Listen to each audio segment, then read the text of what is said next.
Let's discuss linkers.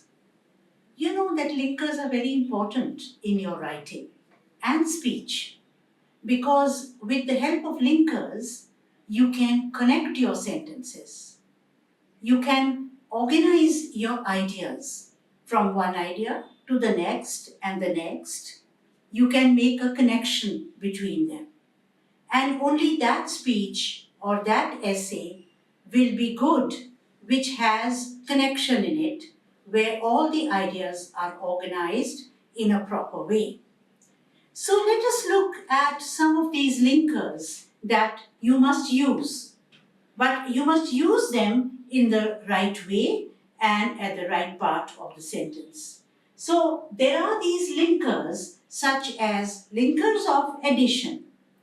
When you're adding one idea to the first idea and then another one, you will use linkers like and, also, moreover, furthermore, besides, in addition to.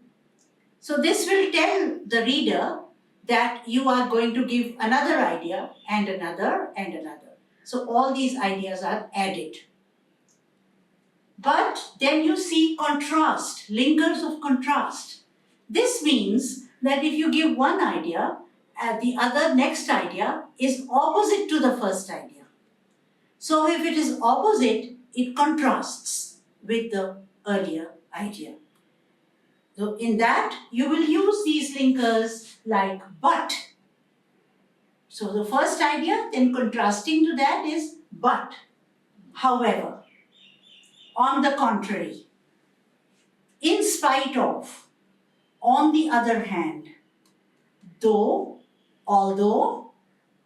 So these are the ones which will show that the first idea was something different and this idea is in contrast to the first idea.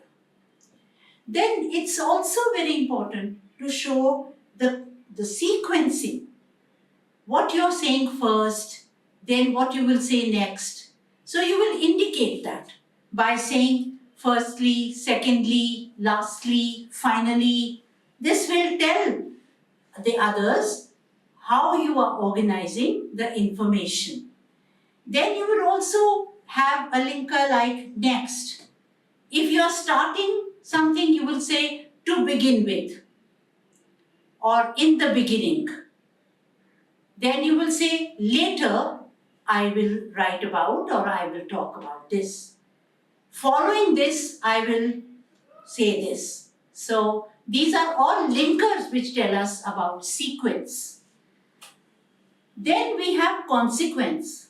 What is consequence? Consequence tells us about the reason for something or the result of something. So we will say as a result of, or we will say therefore, thus. So when we have given some ideas and then we have to give the last idea which is as a result of the previous idea.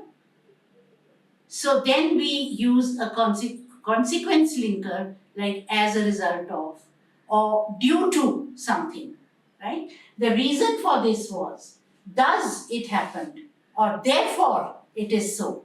So this is very useful in the conclusion when you are writing a conclusion of an essay.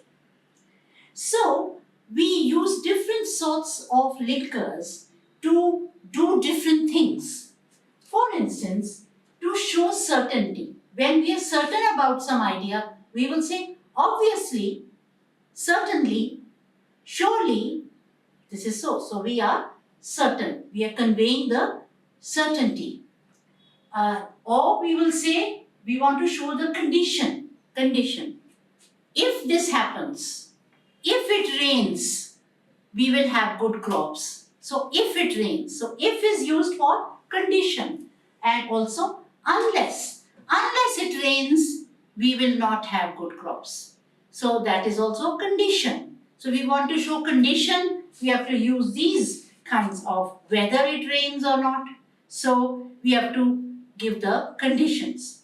So to define something, when we have to define something, we say this consists of, or this means, or this refers to. So we are defining. We can give examples, and in order to give examples, we will start with for instance, for example, to illustrate, such as, namely. These are the different ways we can give examples. Then we also need to give reasons for something. That suppose there is pollution in the city. What are the reasons? We can say pollution is due to something. So there is some reason. Or because of industry, there is pollution. So because, it shows us the reason for something. So to give reason, we will say since, because, and due to, owing to, etc. Then, when we have to indicate the time, when events happened, before, after, since, until, when we say until a few years ago, the population was very less. So, until a few years ago, that means in the past, until some years. So, then we can have meanwhile. Meanwhile also tells us about time, that two events are happening. When one event is happening, meanwhile something else is also happening. So meanwhile is also an indicator of time. We can also say at the moment or for the present, which means right now. At the moment, this is not the case. At the moment, this is not the true thing. So at the moment means right now. Then to summarize. When we conclude our ideas, when we have given a lot of ideas and we want to summarize them, then we will say to summarize, or to sum up, or to conclude, or finally. Finally, I would like to say, or we can even use a word like to recapitulate. That means to go over the same thing again. To recapitulate. Recapitulate. So sometimes you can use a little difficult word, and sometimes you can use a common or a simple word like and, also, if, unless. So you have to use a mixture of different kinds of words in your linkers. And you can use a few unusual ones like to illustrate, to recapitulate, to summarize, or in conclusion, and so on. So this is how you can understand the use of linkers.